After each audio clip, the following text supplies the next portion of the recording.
अमावस्या पूर्णिमा, इस दिन ये 7 दिवस आपको बताए थे और कहा गया था कि 5-5 दिए लगाना शाम के समय पर, बन सके उन दिए को लंबी बाती का। कौन सी बाती का दिया होता है?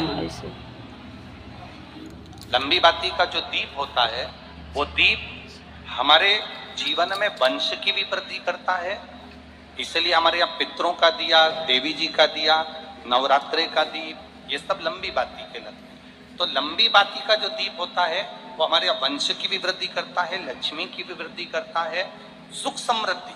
और अगर मान लो भूल से हमारा कहीं पैसा अटक गया और वो व्यापारी नहीं दे रहा, तो लंबी बाती का जो दिया होता है वो पैसा भी हमारा वापिस लौटा कर लाता है। इसलिए लंबी बाती के दीप का स्मरण करें।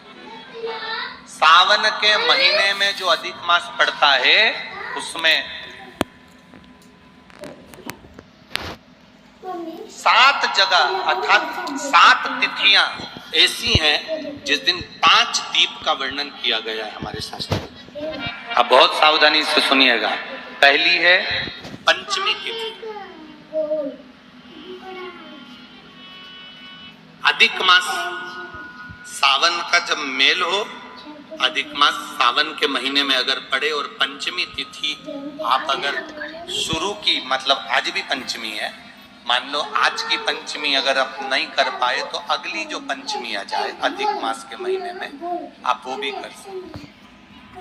पंचमी, अष्टमी, एकादशी, प्रदोष, शिवरात्रि, अमावस्या, पूर्णिमा, ये 7 तिथियां हमारे यहाँ सावन के अधिक मास का जो संजोग होता है इसमें ये 7 तिथि, एकादशी, प्रदोष, शिवरात्रि, अमावस्या, पूर्णिमा, ये वो तिथियां हैं 7 जिन तिथियों में अगर हम 5 दीप घृत के, घी के 5 दीप अगर अपने दरवाजे के बाहर केवल भगवान की भक्ति के लिए, शिव तत्व की प्राप्ति के लिए, वैसे तो दीप लगाना चाहिए तुलसी के क्यारे के पास लगा दो, मंदिर में लगा दो, या शिवालय पर लगा दो, या देवालय पर लगा दो।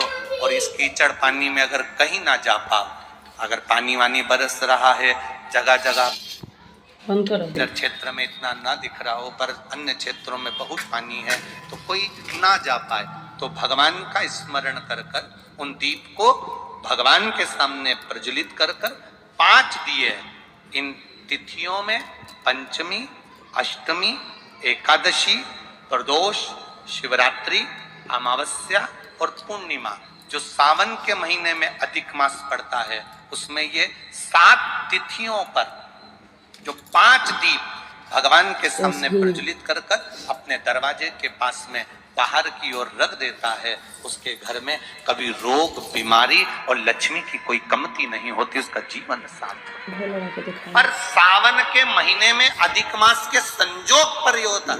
बाकी के समय पर अधिक मास कोई से भी अगर महीने में आ गया, आषाढ़ का आ गया, या कोई महीने में कार्तिक का आ गया अधिक मास, या कोई अन्य महीने में आ गया तो उसका प्रमाण नहीं है। अब कई लोग कहते हैं गुरु जी पंचमी हम 2 लें, 2 पंचमी आएगी, 2 एकादशी का वर्णन आ जावे, तो हम कौन सी? तो यहाँ एक भी अगर आप कर रहे हो 7 तिथियों में एक भी अगर ये नहीं कर पाओ तो अगली कर लो, अगली नहीं कर पाओ तो ये स्मरण में रहकर डॉक्टर का पीछा ही नहीं छूट रहा हो तो शिव महा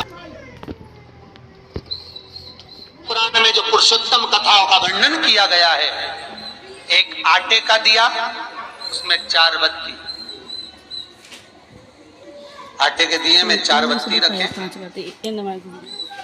तिल्ली का तेल डाल लें, थोड़ा सा उसमें सरसों का तेल डाल लें, मानो घर के बाहर अर्थात घर के अंदर के बाहर जो चौखट होती, चौखट से थोड़ा सा बाहर, बिल्कुल चौखट पे नहीं बैठना, थोड़ा सा बाहर, 9वीं तिथि के दिन शाम के 6 से 6:30 के बीच में 21 बार जो व्यक्ति बीमार रहता है उसके सिर से नीचे की ओर श्री नरसिंह भगवान का स्मरण कर कर, जिस अधिक मास में जिस तिथि को उतारा कर रहे हो उस तिथि का नाम लेकर, उस अश्विन अधिक मास का नाम लेकर, जो व्यक्ति का उतारा कर रहे हो उसका नाम और गोत्र लेकर 21 बार जो उतार कर उस दिए को घर के ही चौखट पर रख देता है, उस व्यक्ति की बीमारी छूट जाती है महाराज। वो रोगीला नहीं रहता, रोग से ग्रस्त नहीं रहता, इसकी छूटती है।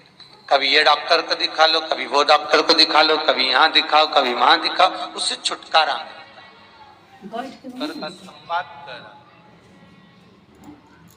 तो पूरा घोषणा के लिए आवे छी भाग।